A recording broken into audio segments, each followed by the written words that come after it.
না, আসলে শাকিব খান তো শাকিব খান। মানে আনপ্যারালাল।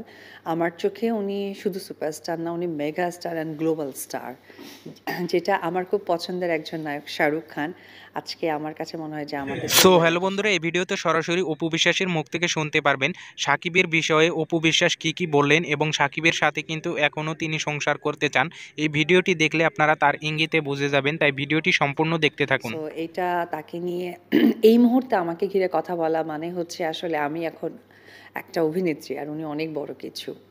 আর আমার স্পেসিফিক যদি বলেন সেটি হচ্ছে যে চলচ্চিত্র এখন আসলে আমি মানের জায়গাটা অনেক বেশি গুরুত্ব সহকারে দেখছি, যার জন্য টাইমিংটা লেগে যাচ্ছে। তবে আমার মনে হয় যে ওয়েট করলে ভালো কিছু সম্ভব। আমার মনে হয় যে দর্শক সহকারে যারা আমার ওয়েল উইশার বা শুভাকাঙ্ক্ষী তারা সকলেই ওয়েট করবে। আর একটি কথা একদম স্ট্রংলি বলতে চাই, কিছু গল্প আমার কাছে আসে, সেই গল্পগুলো একজন উপবিশ্বাস প্লে করার মতো সে যোগ্যতা রাখে কিনা আমি তো আমার দর্শকদেরকে জানি বা চিনি, আমার ফ্যান ফলোয়ারদেরকেও জানি চিনি। তো তাদের কথা চিন্তা করেই না আসলে অনেক গল্প স্কিপ করা হয়। কাজ হচ্ছে না তা না, হচ্ছে, কিন্তু আসলে এখন মানের জায়গাটা অনেক বেশি ইম্পর্টেন্ট হয়ে দাঁড়িয়েছে। এবারের মানুষ শুধুমাত্র আমি এখানে ওভারঅল কথা বলতে চাই, শুধুমাত্র শাকিব খান না, যে কোনো মানুষেরই সাকসেস আমি অনেক ভালো চোখে দেখি। যেমন অনেক সময় কথা হয়েছিল যে পূজাকে নিয়ে শাকিবকে নিয়ে একটা কথা হয়েছিল, আমার দৃষ্টিতে মনে হয়েছিল যে আমার পরে হয়তো বা পূজা শাকিবকে অনেক বেশি ভালো মানাতো, কিন্তু কোনো একটা সিন্ডিকেটের জায়গা থেকে একটা মিথ্যে কিছু ছড়িয়ে তাদের কিন্তু সুন্দর কাজগুলোকে একটু হলেও পিছিয়ে ফেলেছে। আমি না সমস্ত সুন্দরকেই সাপোর্ট করতে পছন্দ করি, শিল্পীর জন্য অনেক বড় একটা ব্যাপার।